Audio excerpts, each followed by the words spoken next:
बहुउद्देशीय प्राथमिक ग्रामीण सहकारी समिति बी पैक्स इंगोहटा में अध्यक्ष शिवशंकर लाल गुप्ता की अध्यक्षता में वार्षिक अधिवेशन हुआ, जिसमें जिलाधिकारी की पहल पर समिति ने अपने लाभांश को सदस्यों को वितरित किया। कार्यक्रम के मुख्य अतिथि जिलाधिकारी घनश्याम मीणा और सीडीओ चंद्रशेखर शुक्ला ने मां सरस्वती की प्रतिमा में दीप प्रज्वलित कर कार्यक्रम का शुभारंभ किया।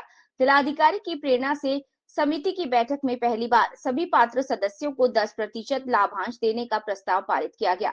जिलाधिकारी ने कहा कि इससे सदस्यों की समिति में हिस्सेदारी बढ़ेगी। उन्होंने बताया कि सोसाइटी को कुल 78 लाख रुपए का लाभ प्राप्त हुआ।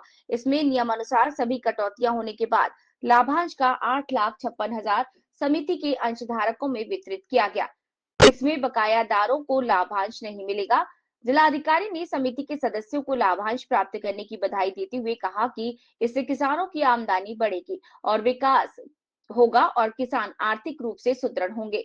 कहा कि इसी तरह जनपद की अन्य समितियों से लाभांश को सदस्यों को देने की पहल की जाएगी। उन्होंने कहा कि समितियां प्रत्येक वर्ष अपने सदस्यों में लाभांश का वितरण करें। उन्होंने किसानों के हित में चलाई जा रही विभिन्न लाभार्थी परक योजनाओं की जानकारी देते हुए किसानों को इन योजनाओं का लाभ लेने के लिए प्रोत्साहित किया और नवाचारी कार्य कर अपनी आमदनी बढ़ाने को प्रेरित किया। बताया कि जनपद में मौसमी जैसे फलों के उत्पादन का पर्याप्त संभावना है। इस मौके पर सीडीओ चंद्रशेखर शुक्ला, सहायक निबंधक सहकारिता रमाकांत द्विवेदी, सुरेश चंद्र, समिति के सभापति शिवशंकर गुप्ता, भूरेलाल प्रजापति, बीडी प्रजापति, गुरु प्रताप सिंह परिहार, सुदेश द्विवेदी, इफ्को अधिकारी शशिकांत आदि मौजूद रहे। समिति के सचिव कमल शर्मा ने सभी का आभार व्यक्त किया। ये सोसाइटी में कार्यक्रम था, तो किस उद्देश्य के लिए था?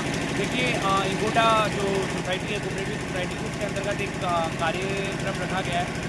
इस कार्यक्रम का मेन उद्देश्य ये है कि जो इस बार सोसाइटी को जो भी लाभांश प्राप्त हो रहा है, उसका जो किसान है उसमें भी हम लोग उसका वितरण करवा रहे हैं। और ये बताते हुए हर्ष का विषय हमारे लिए है कि लगभग 78 लाख रुपीज़ का लाभांश जो है वो कोऑपरेटिव सोसाइटी द्वारा अर्जित किया गया है और उसका इक्वली हम लोग जो डिस्ट्रीब्यूशन है वो किसानों में किया जा रहा है। तो एक नई पहल हमारे जनपद से चालू की जा रही है और यथाशीघ्र हम लोग इसको जितनी हमारी सोसाइटीज़ हैं उन पे अप्लाई करवाएंगे।